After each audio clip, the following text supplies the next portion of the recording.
Why? I'm the evolution of speed. The extension of vision. The surge of power. So this is me. Body and spirit. The real speedster. Realme 5 Pro. Realme smartphone. Dare to leap.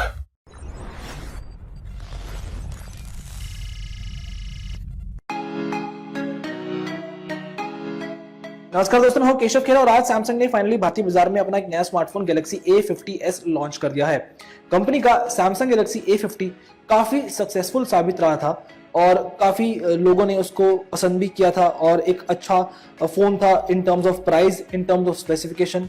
और A50s भी company लेके आ चुकी है। Youth को focus करते हुए company इस phone को लेकर आई है एक बार फिर से। तो चलिए आज इस फोन की अनबॉक्सिंग देखते हैं और देखते हैं कि इस फोन में नया क्या है A50 के मुकाबले, क्या ये अपने प्राइस में वर्थ इट है। तो चलिए बिना किसी देर के इस फोन की अनबॉक्सिंग कर लेते हैं और बॉक्स कंटेंट भी देख लेते हैं। तो यहाँ से बॉक्स को मैंने खोल लिया है, काट लिया है और खोल भी लिया है। यहाँ देख सकते हैं कि सारे स्पेसिफिकेशन लिखे हैं और इंडियन सिम कार्ड ओनली। यहाँ पर इसके ये IMEI स्टिकर्स हैं और कलर वेरिएंट लिखा है। पर एनीवे बॉक्स को खोल लिया जाए और इसको मैं फिलहाल यहाँ पर प्लेस करता हूँ क्योंकि इसके नीचे भी एक ये लेड रखी होती है, इसके अंदर कुछ कंटेंट मिलता है। पर एनीवे इसमें देख लेते हैं कि क्या क्या है। सबसे पहले यहाँ पर आप देख लीजिए, आपको एक सिम इजेक्टर टूल मिल जाता है और इसे खोल के देखते हैं इसके साथ साथ और क्या चीज़ें हैं इसके अंदर। एनीवे अब हटा सकते हैं इसको। क्विक स्टार्ट गाइड दी गई है, वारंटी कार्ड है और रीजनल लॉक गाइड दी गई है और एक सिलिकॉन कवर है, थोड़ा सा ब्लैक टिंट है इसके अंदर। एनीवे इसको यहाँ पर प्लेस करता हूँ मैं और फ़ोन निकाल के आपको दिखाता हूँ। तो देख सकते हैं कि वाइट कलर का फ़ोन है। इस पे जो बैक पैनल पर आप देख सकते हैं कि प्रिज्म स्टाइल पैटर्न दिया गया है। काफ़ी यूनिक पैटर्न कंपनी लेके आई है, ऐसा फिलहाल अभी तक हमने किसी में देखा नहीं है। इसको निकाल देता हूँ फिर दिखाता हूँ आपको। तो एक प्रिज्म स्टाइल पैटर्न आपको इसमें मिल जाता है। यहाँ पर आप देख सकते हैं वाइट कलर का स्मार्टफोन है, बहुत ही प्यारा लग रहा है, बहुत ही स्लीक है।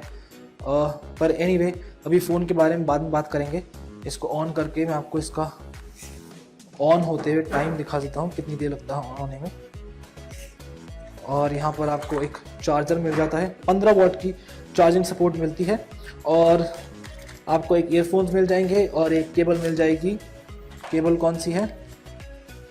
टाइप सी केबल इसमें दी गई है। तो यहाँ पर आप देख सकते हैं कि ये है इसका बॉक्स कंटेंट। जब आप इस फोन को खरीदेंगे तो ये सब एक्सेसरीज आपको इसके साथ मुहैया करवाई जाएगी।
The Xiaomi Redmi Note 8 does look way more expensive than its price tag.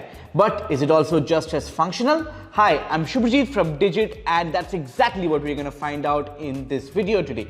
The Redmi Note 8 comes with the Snapdragon 665 under the hood. There's a 48 megapixel quad camera setup at the back. There's a 4000 mAh battery with 18 watt fast charging and a lot more features. And here's what the benchmarks say. On AnTuTu, the Redmi Note 8 scored a good 170,324 points, while on Geekbench 5 single core, it scored around 312, on multi-core, it scored around 1320. The 3D Mark Slingshot score for the Redmi Note 8 was around 1320.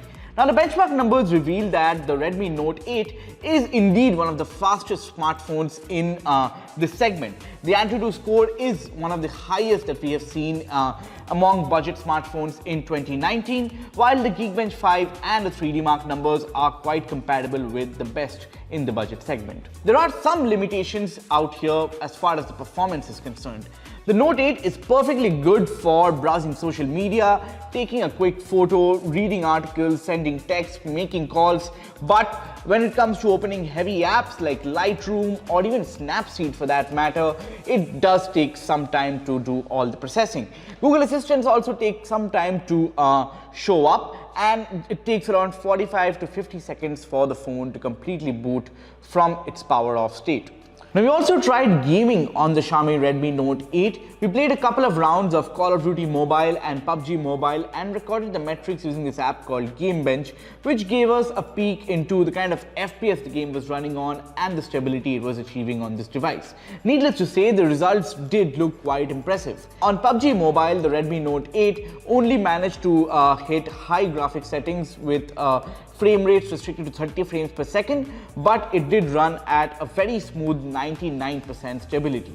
As far as Call of Duty Mobile is concerned, the Redmi Note 8 managed to hit 60 frames per second with, again, impressively at 98% stability. Now that we have talked about performance and gaming, let's move on to the next best thing on the smartphone, the camera.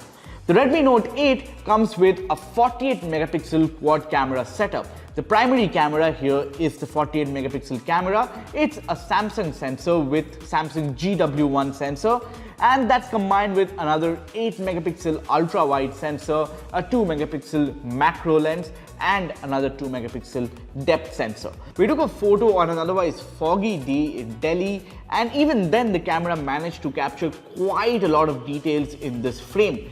Zoom in and you will see that there's hardly any loss in details from the photo taken from the 48MP primary camera in the day. The 8 megapixel ultra wide lens is best used in the day.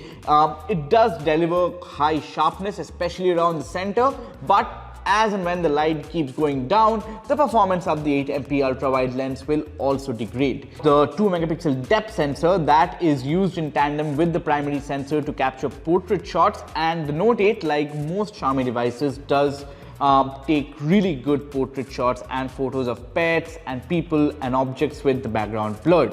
The photo that you get out of the 2MP macro lens is pretty sharp. It doesn't have a lot of details which you can find out if you zoom in, but if you don't zoom in and see the photo as is, you can see that the photo does appear quite sharp with everything in focus. There's also another front camera that is good enough for selfies.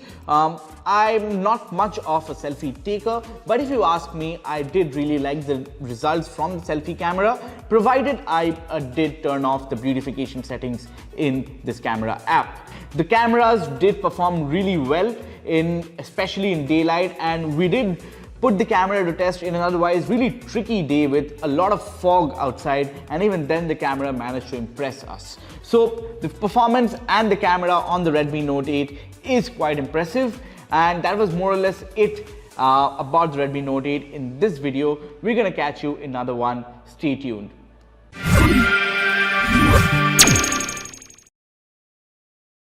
Welcome to another Tech2 unboxing video. This time we have the OnePlus 7T Pro. Now recently the OnePlus 7T had been announced, and in under a month we have the next version of the OnePlus coming in. So let's open the box and see what's inside. There you go.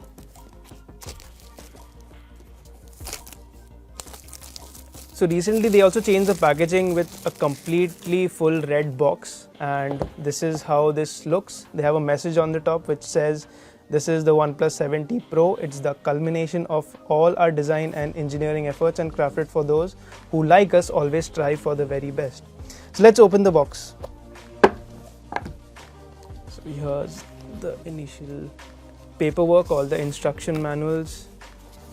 We'll just keep them aside, they aren't really that important. This is the phone. We'll get back to it in a bit. Let's check off the other accessories that are included in the box. So here's the 30T warp charger, and apparently this is the fastest charger that OnePlus has built, and this is the same charger that comes with the OnePlus 7T as well. There's also a clear case inside. Not that good, but it will protect the edges of the device. There's the SIM card removal tray tool. There's the cable, USB type A to type C. And that's all from the box. So we'll keep aside all the contents and get to the phone. So here's the OnePlus 7T Pro. Let's have a look at the design. It fairly looks similar to the OnePlus 7 Pro, but this is how it looks. This is the haze blue variant, which is a new color variant that has come to the OnePlus devices. On the 7T we saw the glacier blue variant. This is the haze blue, and I'm not sure if you can properly see, but there's a nice blue gradient on the rear panel. So let's boot up the device to see how the software, is it different or is it the same? It's based on Oxygen OS 10, so which is Android 10.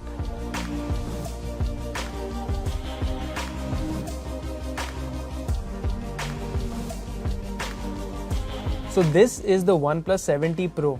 It's powered by the Qualcomm Snapdragon 855 Plus, which is a slightly overclocked version of the Snapdragon 855. Our review unit is the Haze Blue edition, so it has 8GB of RAM and 256GB of internal storage. It has the same triple rear camera setup that we saw on the OnePlus 7 Pro. So here I have the OnePlus 7 Pro on my left hand and the OnePlus 7T Pro on my right. There aren't many design changes, and you wouldn't even notice the changes. We could see in our first unboxing video was the TOF sensor on the back of the OnePlus 7T Pro, but every other change has been under the hood in terms of hardware. Just like the OnePlus 7 Pro, the OnePlus 7T Pro also went with the pop-up camera for selfies. So whenever you open the camera app and switch to the front camera, the pop-up camera will pop up. Speaking about the display, it has a QHD Plus resolution with a 90Hz refresh rate and HDR10 Plus support. It comes with dual front-facing stereo speakers,